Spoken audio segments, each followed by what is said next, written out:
Well, it's Tuesday, Comedy Day, and this is the Good Old Days of Radio show. This is John Tefteller, your comedic host, although I'm not very comedic, but we're doing comedy shows with married comedy teams, whatever. Husband and wife doing radio, we'll say it that way. I think we have this one, and then we're going to take a break for Jack Benny's birthday, and then we'll come back with one last one, Fred Allen and Portland Hoffa, probably my favorite of the married comedy teams. In any case, today, Ozzie and Harriet, Ozzie Nelson and Harriet Hilliard. Ozzie Nelson started out in the late 20s, early 30s as a band leader. Harriet Hilliard, I believe, at one point was his vocalist, and somehow they got together and started the Ozzie and Harriet show. In the 1930s, it was very different than what you saw on television in their television show in the 1950s. In the early mid-30s, when they first went on radio, it was more of a variety show with big-name guests like Boris Karloff and Bela Lugosi and people like that. Then somewhere along the 40s, they started developing it as a kind of a husband and wife situation type comedy. And so that's where we are with this one. This is January 2nd, 1949, and apparently there is a knitting contest. So let's hear how they deal with that. Well, you didn't tell me. Did you make any New Year's resolutions? Oh, sure. What are they? Well, you're not supposed to tell, are you? Oh, sure. I know one I can tell. In fact, that's part of the resolution. To tell millions and millions more people that the solid silver with beauty that lives forever is international sterling.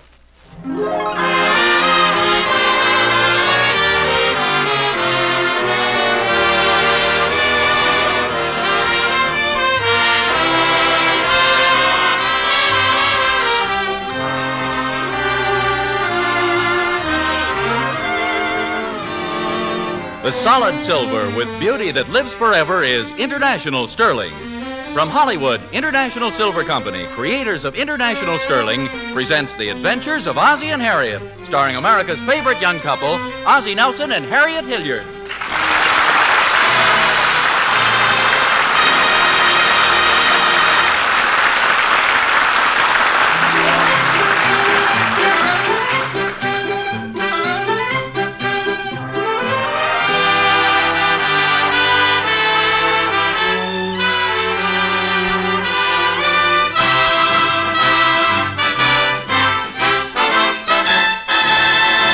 Since the dawn of recorded history, mankind has greeted the arrival of the new year with celebrations and rejoicing. 5,000 years ago, on New Year's Eve, a famous Egyptian said,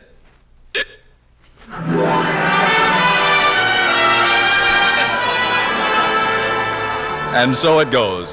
A new year is born, and the old year takes its place on the pages of history. And in everybody's mind is an acute awareness of the passage of time. Did we get any 1949 calendars yet, Harriet? Oh, if you mean the one from the garage, it's over there on the table. Oh, yeah. Hey, look, they're using a different girl this year. She isn't wearing much for January, is she? Wonder how she keeps warm. Well, those looks you're giving her must help a little. Hey, look here, take a look at February. See, things start to get interesting. She's taken off her gloves. When you get to June, don't expect anything. I tore that one out. You want more coffee? Yeah, thanks. You know, I have a feeling 1949 is going to be a very nice year. Started off very well. Yeah, I thought so. In fact, that was one of the best New Year's Eve parties I've ever been to. It was a lot of fun. There's only one thing I didn't like about it. I don't like the idea of teaming the men against the women. Oh, you mean in the word game? Mm-hmm. Well, naturally, you didn't like it because the wives lost. Well, no, not that. I just don't think it's fair to make the wives compete against their husbands. Oh, I understand how you feel. We really trounced you, didn't we? Well, if you put it that way, maybe we just didn't try as hard as the men. Oh, sure, that's the answer. You let us win. The wives were so much in love with their husbands that you let us win. I didn't say that. I simply said that maybe we didn't try as hard as you men. Oh, I don't think we tried especially hard. In fact, it seemed to me we won pretty easily. You tried hard, but we were a little smarter. I'm so glad to hear you say that, dear. Some of the girls thought we made it too obvious. No. You fooled me completely. Hi, Mom. Hi, Pop. Hi. Hello, boys. Boys, let me give you a word of fatherly advice. Never let yourselves get drawn into competition with girls. Guy, Pop, you don't think we play with girls, do you? Oh, no? What about the spelling match? When was that? Oh, he means at the school Christmas party. We stood the girls in a spelling match. Oh, and naturally the girls didn't try very hard, so the boys won hands down. Oh, no, they beat the pants off us. Gee, I don't remember that part.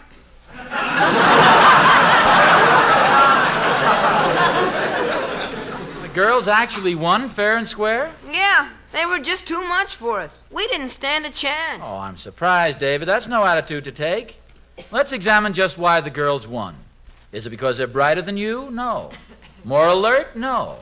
Have more knowledge? No. Isn't that funny? I would have said yes to all those things. Well, let's get to the real reason the girls won. I know. Girls don't have as much to worry about as we do. Well, not only that, maybe you were just being nice to the girls and tried to lose the spelling match. We didn't have to try to lose. It was the easiest thing I've ever done. I don't like girls anyway. Ricky's a little sore on account of what happened at Susie Dunkel's party. The girls insisted on playing post office. Fooey. Sounds as if you boys had quite a party. Julie Thornberry said she had a letter for Ricky. She sure canceled his stamp. Yeah. Why does she want to kiss me? She's got a cat. Let her kiss that. Come to think of it, the girls won all the prizes at that party, too. Of all the dopey games, pin the tail on the donkey. Fooey. It's no wonder you didn't like it. Next time, don't insist on being the donkey. Well, don't worry about it, boys. As soon as the girls get a little older, they'll let you boys win all the prizes. See, that's a little trick that the women use to make the men think they're smarter. At least that's what your mother says. Not much sense in being a boy these days, is there? Come on, Rick. Let's throw the ball around. You know, it might be fun to have a spelling match at our next party. Oh, sure. And I suppose the wives would just murder the poor husbands. I'll tell you what I'll do. I'll give you a word right now you can't spell. An easy one, too. Spell glockenspiel. Glockenspiel? Glockenspiel.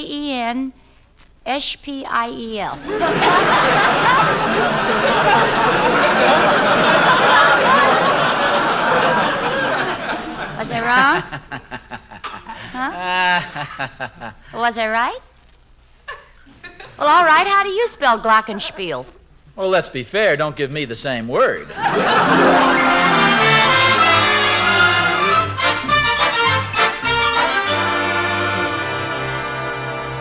Hi, Oz. Oh, hello, Thorny. Care to join me in carrying out this barrel of ashes? No, thanks. You sure keeping the basement cleaned up? The New Year's resolution? In a way, Catherine made it for me. Women are sure hard to understand. Hard? It's impossible. Harriet and I were talking about the New Year's Eve party, over at the Randolphs. Oh, did you get a little lecture, too? No. Harriet and I were just talking about the games we played. I should think she'd want to keep that quiet. Women didn't win a darn thing. Pretty solid proof of male superiority, I'd say. I know this is perfectly silly, Thorny, but has it ever occurred to you that women might lose to men on purpose? Do you have a fever, Oz? No, I'm serious. Women are pretty strange. They might just do a thing like that, just to make the husbands feel superior. Sort of butter us up. Well, that doesn't make sense, Oz. At least not right after Christmas. Well, and how do you explain the fact that women are such good losers? They lose all the time, and they still smile. Oh, look, Oz, women lose, they smile. But they have their own little ways of getting even with us for beating them. They're clever, Oz, devilishly clever. I beat Catherine a little game of gin rummy the other night, and what did she do? Turned off my side of the electric blanket, and I nearly froze to death.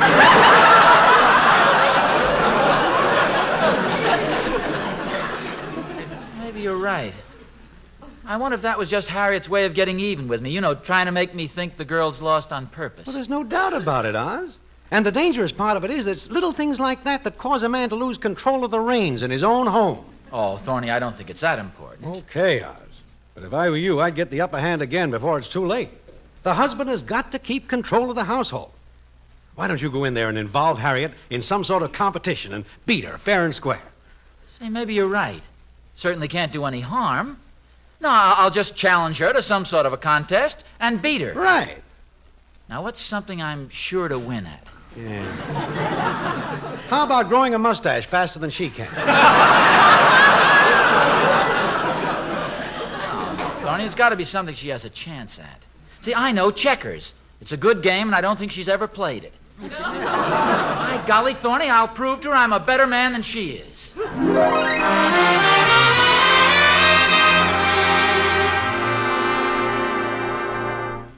Harriet. Yes, dear? How about a little game of checkers? Oh, I have to do the dishes, dear. Oh, come on. Just one game of checkers. All right, we'll play kitchen checkers. You take the dirty saucers, and I'll take the dirty cups, and we'll move them around the dishpan. You don't understand, Harriet. I happen to feel like a little competition. I'll bet I can toss a penny closer to the edge of the linoleum than you can. I don't want to play games, dear. You mean you don't want to be beaten? You must have seen my high school yearbook. You probably read how good I was at pitching pennies. Here, why don't you have a cookie? That'll keep you quiet. Oh, boy, chocolate. Why don't you have one, too? They do look good. I could eat a dozen of them. So could I. I'll bet I can eat more cookies than you can. I'll bet you can, too. Are you trying to draw me into some sort of competition? Not necessarily. How about some ping pong? No, thanks, dear. I'll give you an advantage. I'll play left-handed. No, thanks. I'll play blindfolded. No, thanks. Without a paddle. No.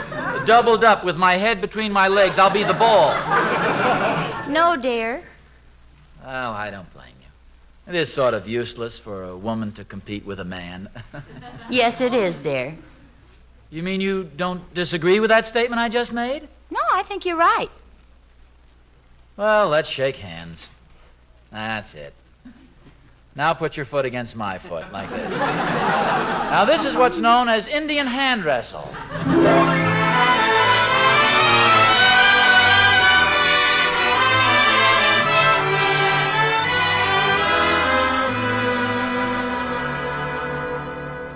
You want another pillow under your head?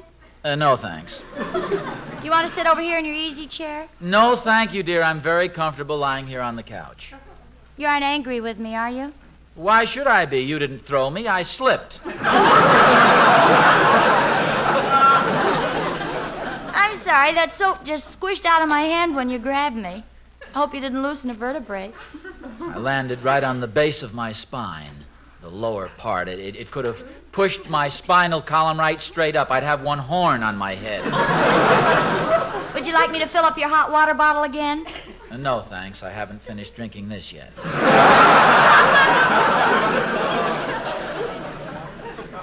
What are you knitting? Pair of socks. Is it difficult to knit a pair of socks? Not once you've learned. You aren't thinking of taking it up, are you? Just making conversation. Just for the fun of it, show me how you do it. Just give me an idea. Well, roughly it's like this. You take one needle and loop the yarn over like this. Then you slide it off. That's knit. And then you reverse the process like this. And then slide these loops off. That's purl. Hand it to me. I'll show you how fast I pick up stuff. Oh, careful. Just loop it over like this. Then you slide these off. Where did everything go? Yeah, that was fast, dear. It took me an hour to do what you undoed in 2 seconds. What did I do? You unraveled it. It certainly is delicate. How does it stay together in a sweater? You know, I never realized what nerve it takes for a woman to wear a sweater. I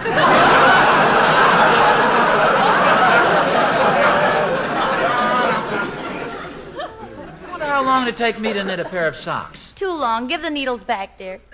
Oh, sure, I couldn't possibly knit a pair of socks as fast as you could. Well, of course you couldn't. I was hoping you'd say that. What do you mean? I think we've got ourselves a little contest. Oh, Ozzie, you couldn't. Shall we begin? Just get me some needles. All I want you to do is show me how it's done. And I may as well warn you, be prepared for a fight. When I was at Boy Scout camp, I learned to make a straw hat in 1 hour. But, Ozzie, that isn't like making a sock. It looked like one. Well, I'll show you how, dear, but let's not make it a contest. I'm afraid I might finish my sock sooner than you'll finish yours. No, I'm afraid you might knit yourself into a bag and suffocate. What irony, beating Harriet at her own game. This will prove beyond a shadow of a doubt that men are superior to women.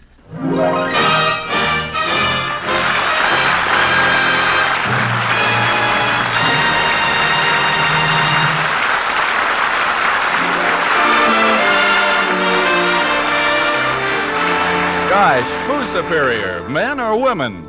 Now, there's an argument I don't want any part of. No, sir. Instead, let's you and I have a little discussion about prices. Don't mention that word out loud, did you say? Well, just wait till you hear the happy news about international sterling prices. They haven't gone up a bit. That's right. International sterling prices have not gone up in 4 years. Other leading silver people have raised their prices, but your favorite international sterling pattern costs the same as it did in 1944. And you get more for your money when you buy famous international sterling, too. For instance, by getting 8 place settings in International Sterling's lovely Prelude pattern, rather than some other sterling, you save about $20. And that $20 will buy you those 8 additional teaspoons to complete your service. What's more, you know, when you own International Sterling, you own it for life. Its beauty and richness grow warmer and lovelier all through your lifetime. So visit your International Sterling dealer tomorrow. See and plan to own the solid silver with beauty that lives forever. International Sterling.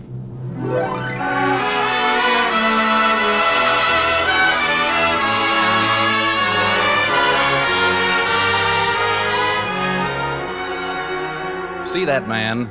The one so seriously engrossed in the work before him? That's Ozzie Nelson, one-time holder of the title Man. Do you know what's running through his mind?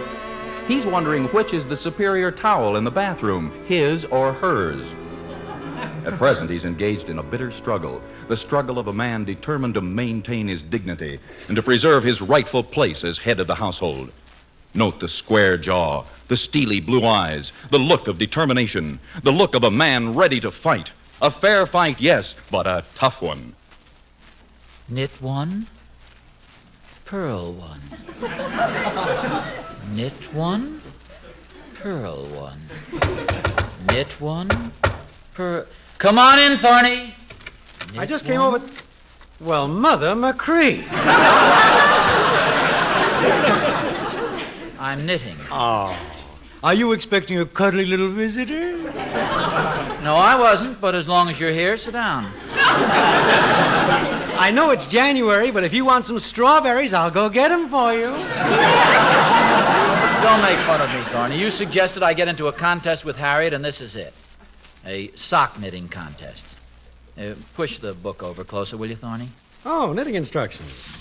Item 1, knit. Item 2, pearl. What are you doing, Oz? Item 1 or item 2? Item 3, untangling the mess. Let's see. Move hands together, keeping needles and fingers in motion. That's it. Knit one, pearl one.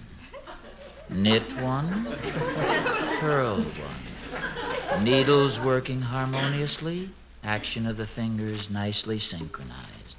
Knit one, pearl one. Knit one, pearl one. How do you like that, Thorny? Oh, that's very good, Oz. Now let's see you try it with the yarn. See, that's the trouble. It works perfectly till I try it with the yarn. Well, try it again. Maybe I can find out what's wrong. Well, just follow me along in the book there. Now, I grasp the yarn with my left hand. I slip the needle through the loop. Now, with the right hand, I pull the yarn over the left and slip the needle through. Now, I cross the yarn over the right hand and slip the needle through. Now what?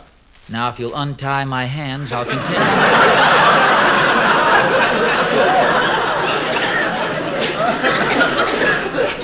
It happens every time. Hey, let me see what it says here. Say, wait a minute. Yeah, I think I see what I'm doing wrong. Through, over, slide, under, through, slide. Say, I've got it. Knit one, pearl one. That's the old fight. Knit one. Knit one, pearl one. Knit one, pearl one. It's just sort of a knack. Knit one, pearl one. Knit one, pearl. Oz, I knew you could do it. Atta girl, Oz, Look old at me, boy. Thorny. Come on, Oz, keep going. Knit one, Knit one, pearl one. pearl one. Knit one, pearl one. Knit one, pearl one. Knit... Item 3 again. It's no use, Thorny. Just look at this mess. Oh, don't give up now, Oz. You were doing great. Well, I'll give it one more try. Put it through here.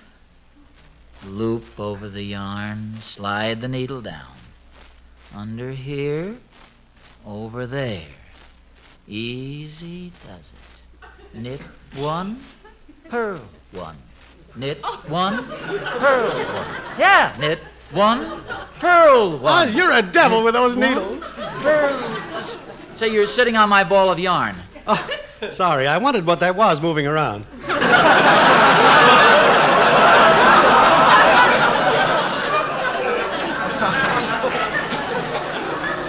Knit one, purl one. Knit one, purl one. Knit one, purl one. That's it. Good boy. Knit one, purl one. Keep it up, Oz. Knit one, purl one. I have to go. See you later. Do not give up. I won't purl one. So long, Ozzie. Goodbye, Thorny. Knit one, purl.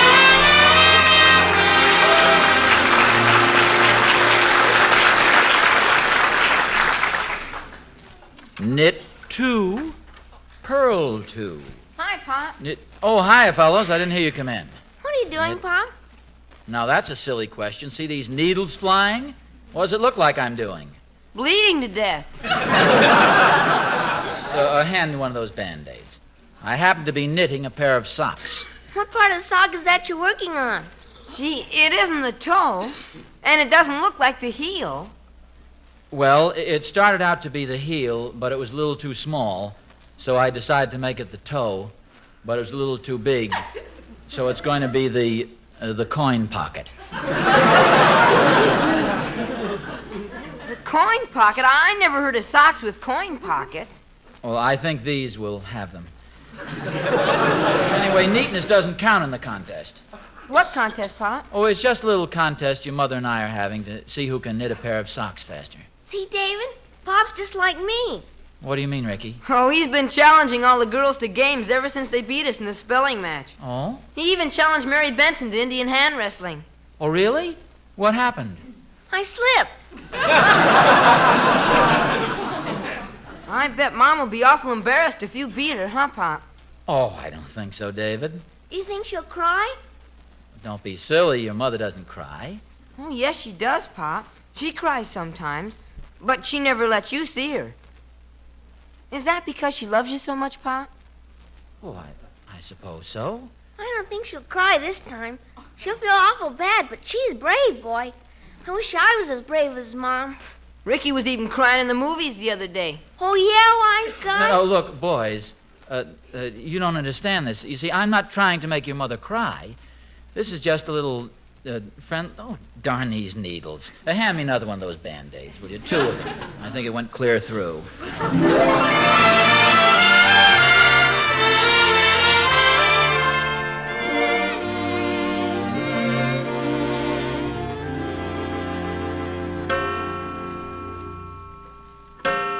that you, Pop? David, don't startle me like that. Go back to bed. Where are you going? Downstairs. Did you hear a burglar? If I had, I wouldn't be going downstairs. I'll tell you a little secret. I've been thinking things over, and I'm going down to do a little work on your mother's knitting. See, I want to make sure she wins. After all, I don't want to make her cry. You're going to knit on her socks to help her? Well, yes. Something wrong? No, I guess not. You sure do get yourself in some tough spots, don't you, Pop?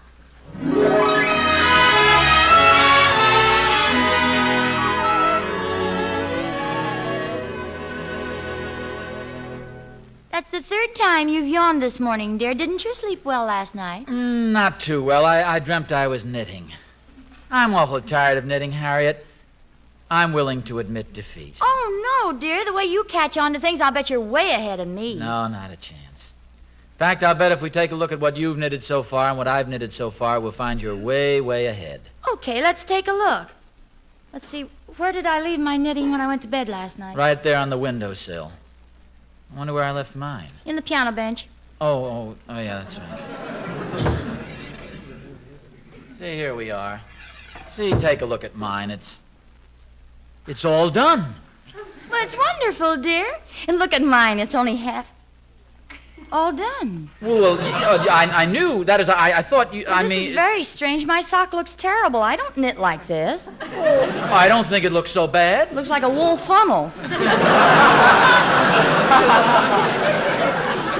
What do you expect? I couldn't turn on any lights. I had to knit in the kitchen with the refrigerator door open. What are you trying to say? Well, I just came downstairs for a little bite to eat, and I happened to have my knitting needles with me, and... what about my sock? It looks pretty darn good. Good. It looks excellent. You didn't by any chance come down last night for a little snack, did you? No, I didn't, dear. I came down to finish your socks. But why did you want to finish my socks? Because I wanted you to win. Why did you finish my socks? Because I wanted you to win. Isn't this silly? Oh, darling, what a beautiful thought. You wanted me to win. No, I'm just a softy, I guess. But don't give me credit. It was really the boys. They sort of shamed me into it. In fact, they even suggested that if I won, you might start... What's the matter? Well, it was so thoughtful of you, dear.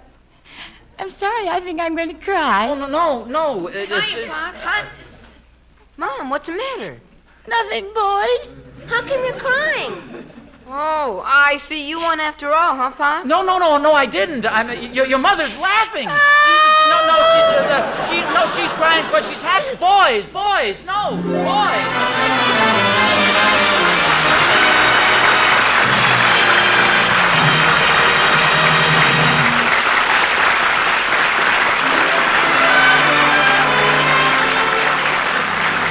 Ozzie and Harriet will be back in just a moment. You know, I think Ozzie should have stuck to the strictly masculine pursuits and let Harriet handle the feminine. There's no doubt about it. Things work out better that way. Well, maybe, Mr. Smith. But what would you say if I told you that my husband was the one who chose the silver for our home? It was international sterling silver, too, in what I think is the most beautiful sterling pattern of all, Prelude. Well, I'd say that your husband is a man who has a fine appreciation for beautiful things. There's no lovelier solid silver in the world than that created by international sterling, you know. Every piece is artist designed, as carefully finished as a rare jewel. And that Prelude pattern certainly is one of International's loveliest designs. Not too plain, not too fancy. It's just right with that delicate flower ornament. And we were pretty happy about the price of Prelude, too, Mr. Smith. Imagine buying anything these days that hasn't gone sky high. International sterling is a wonderful value, all right. Its prices haven't gone up in 4 years. Why, we figured we saved about $20 by getting 8-piece settings in International Sterling's Prelude pattern rather than some other sterling. Honestly, I think every woman ought to take a look at International Sterling patterns right away. Ah, words of wisdom from one who knows. See your International Sterling dealer tomorrow, folks. See the solid silver with beauty that lives forever. Famous International Sterling.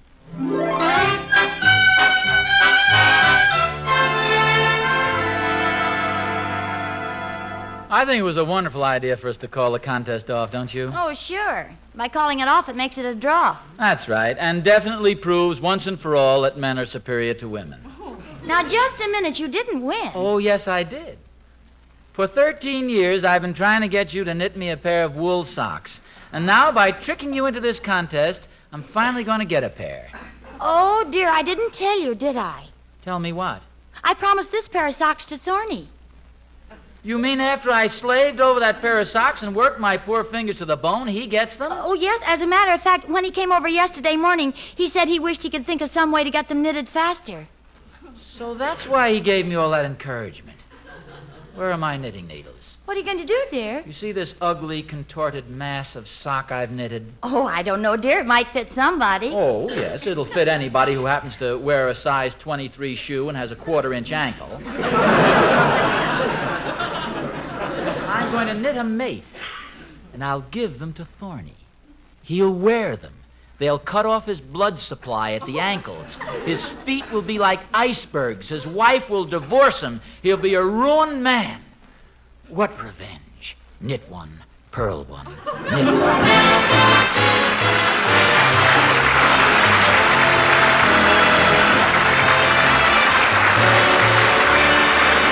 Tune in again next week to another adventure of Ozzie and Harriet, starring Ozzie Nelson and Harriet Hilliard. And remember, the solid silver with beauty that lives forever is International Sterling. Yes, Harriet, the solid silver with beauty that lives forever is International Sterling.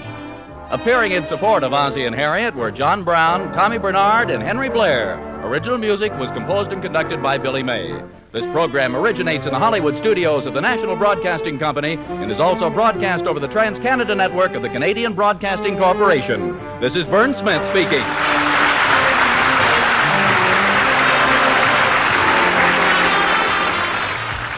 This is NBC. Excuse me. This is Buddy Cisco, Horace Heights' present champion, hoping you'll hear me putting up the fight of my life the next half hour over NBC, the National Broadcasting Company.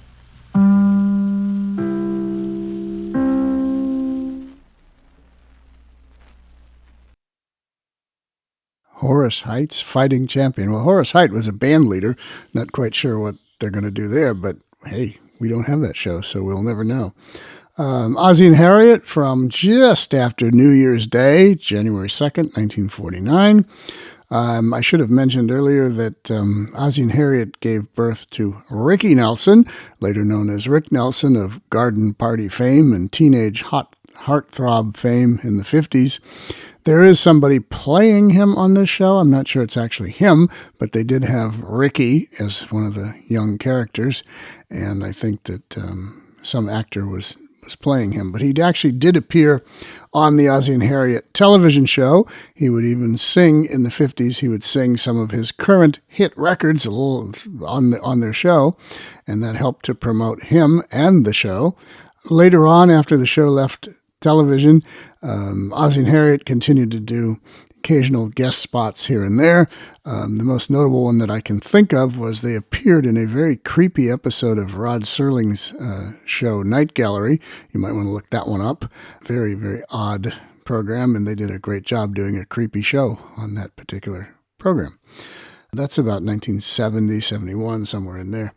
And, of course, they're gone now, so that's the end of Ozzie and Harriet, but not on the good old days of radio show. They still live on here. Okay, we are going to take a break next week from our married comedy team's theme. We're almost done with that anyway, but just for next week, because next week is Jack Benny's birthday. I guess you call it Valentine's Day, but I've always called it Jack Benny's birthday. And we have a special episode of Jack Benny's birthday for Jack Benny's birthday on Valentine's Day. And then we'll be back with one more married comedy theme of Fred Allen and Portland Hoffa, and then we'll be on to some other type of comedy after that. So until next week, and on Thursday we have still more great drama programs of Escape with our special guest from Australia, Mr. Keith Scott. So tune in to those if you like drama. Tune in next Tuesday for more comedy. See you then. Bye.